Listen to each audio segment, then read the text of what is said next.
Aso what is saying? Already do mo hoboko. You are person hoboko. Menim say on pesu aso kua ye koso wo papa. Cocoa farmers e wo ho no mana. Yes, your cocoa farmers mainly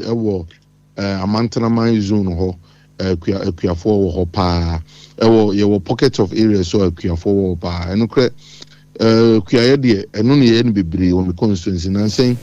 Fulani for ya no more high. So ya been say omo be high dia ana so be ha ekuafo a so yintimi ni omo ntena Asante Akyem we dey be ntina obi be ye ne board fu obi be ne ntosi fu na buru fu na wo de wo nantwi enam afu nim say omo no bai sa enyi entwa yi so ye hwese ye bitu ye de na bi si fom pa efa no Fulani for omo tete ekuafo ewe ho. Okay. Alo pe mame ma unchia na afa nsem ba ko mienu bi o membisa o na ye nkoyenim. Sure. Metia motifo enina ene penfo bia eti emewo Abusua FM ne affiliate stations na metia obia tia me constituency ona awuti mi na metia obia. Yo na membisa o se koko how ya e de bre pharmacy membisa se umpesua no sofo no complaints about or how ahodo a omukan ye no se aban no se waye emergency cabinet meeting awie anopai ora to forcing e de ensema wo mu nyina ye kuafo de an bebre wo umpesua no so or how na ba wo no mo handle no saying say nkomo we ba ye no abotoye mabana. Oh, I mean me that say bano koko sesi kuafo no bebre sika kokam na national problem enye nipa kakra bi na problem no shall say free last administration enema bi ekoba ne se omu free aban mu no kra no na say koko sector no ka omu dede no mu ne ade nti huge problem wo ho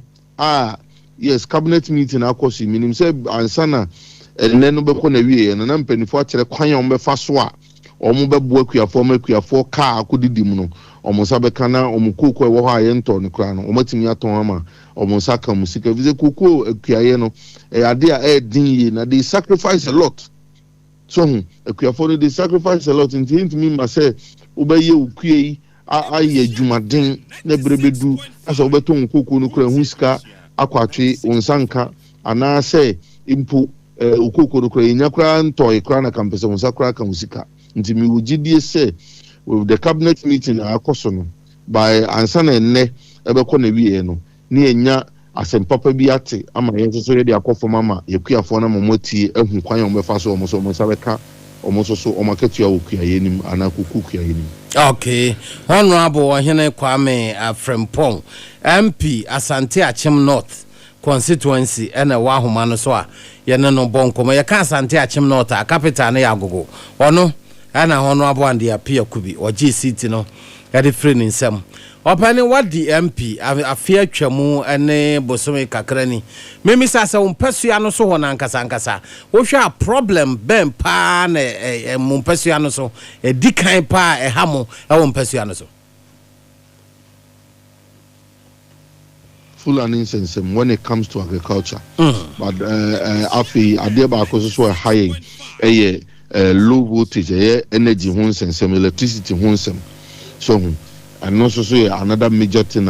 high and adeba akoso so you a kwan ba ko a sa kwan na very very important I no no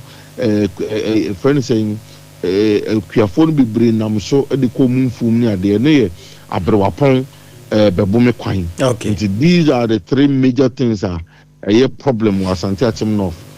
Problems they will be, but these are the major ones meaning say ye too one among gidigidi a solve a beboy in ye pa. What traffic and a bosome kakra me kase a dear na also buy a why a dear boam persiano so can be chilamia or daroma or can say. Me that say unza meka Fulani nsem you know Fulani nsem ne I have problem security threat no me ba ye radiadom metimi age clearance ɛwɔ Ministry of Interior hɔ a yɛba bɛsi police station mmiɛnsa ɛwɔ areas a ɛbɛkɛbo yɛfɛ ne sɛ ɔmo do mu nantwi ɛtwa mu akɔ ada communities no emu parce que ɔte ase ɛno yɛ nneɛma adeɛ baako a yɛdi nkan ayɛ wɔ hɔ afei so meka about energy ɛyɛ nyinam nkanea ho nsɛnsɛm ne wo kasa yi one area pa no wɔ agogo kurum a ɛyɛ highly populated and yes populated ɛwɔ hɔ no yɛtumi anya ɛyɛ transformer baako ɛwɔ hɔ a afei so yɛ ɛnkyɛ yɛn nsa bɛka more from ECG yɛde bɛba ikuru no mu ama shed na ɛwɔ so ɛwɔ anaasɛ high capacity na ɛwɔ areas no bi no ebitumi afa load ni bi new transformers ni bitumi afa load ni bi ama areas a ɔmo nkane a ɔmo low voltage no so ebitwa afei so meka about akwan menemo kasa yi yahase free Asante Akyem hidiem etwam namagogo first yakwan ansana yeba beji mebeji akonyi yakwan pa na Asante Akyem no portals pa na wo mu na nye portals ketwa menemo kasa yi ubura Asante Akyem no areas ni bebre wa utumi sampa ya ye kwan na atuatua portals no ye areas bi to say domi ekwan ya ekosinchi menemo kasa contractor na ne sika kakra kam no so yetimi lobby ama ban release bi ama no ama oye ne kakra so far no de ekoyi ba no education so a me ba ye yetimi lobby ama secondary schools ne some of the basic schools nyankonya makoma ko 3,000 if you get fund ya che de ama wono mama scholarships bebre o me constituency wa so far no de na myenim no kure for the first time okay ko agrika fertilizers aban no de bre ekuafo no me buy for the first time we gina pitim che fertilizers na de makuafo yen ton bi yen fa bi mfachire fa nkomankrofo so we are doing a lot to support constituency no ama yen so the pese ye gifri aban no de boa Asante Akyem no funding to my preference. So far, you're quite but so far, me ojidi say ya ibi pa. Okay, ma yen na wase adwumaden a wo bo ewo ho na constituency ne ye constituency bia ye be da yakoma so especially woma omo nhyeda eni kumase a resources no ewo form na ye gu so ye ho adwuma nti emre se me be ba be pie ho na ye no wie wunsem atwa to na ye mfa wonsia. Okay, me da si minim say one of the way na mo frame e di ho komo mo private members bill ma introduce parliament. Yeah. Yes. Na me pesa wo dey no wie mame. Okay, that's fine. The kan na ne say yinim say your political parties act omo ye no year 2000 act 574 26 years ni o hwe sa act ni mu a baby ni wa it defining kwanya was a presidential presidential candidate any MPs your finance your regulatory or finances scar or mu use the campaign samra no yan capture it was year 2000 acting that you say so always obedi mampani okrum ha obi betimi atena kuru foforo so no so sika tuchiri the amount sefa be campaign ubi ni a na che say daachi bia no saa kuro no omo diskama no you be doing their bidding until the omo pe ene the omo person omo ye na obefa so aye because on sa kwhwe omo num no mama sika kwa campaign saa so na opese oye mra hye bedwani a obi betimi atena aburuchire baabi no so sika the amount sefa be campaign. There is no regulation in ni cap bia say okay sika betimi the campaign I was say ebia 50,000 Ghana cedis entra and I say ebia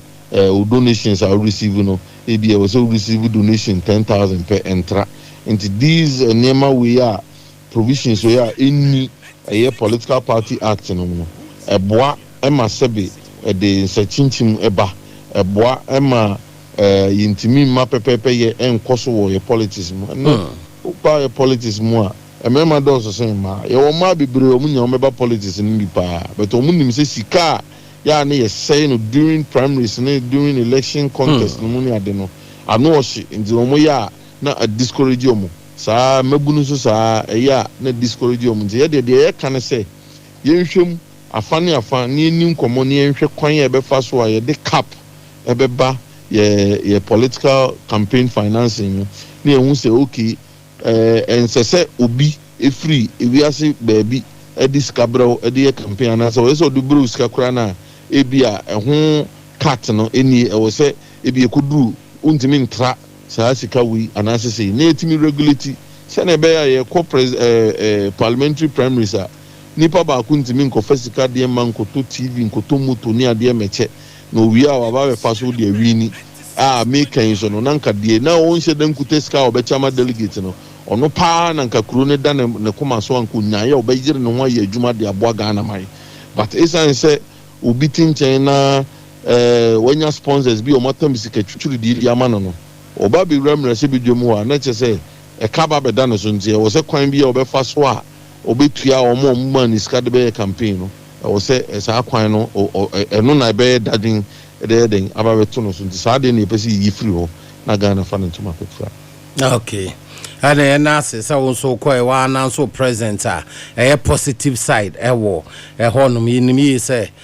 this way nim no anamotu obekoso to papa na aboa the region no ne Ghana nyina ya nurse honorable bini ameso da sipa yo Asante Akyem North ana ye koi MP ye ne no ekobo enkomo no Ohene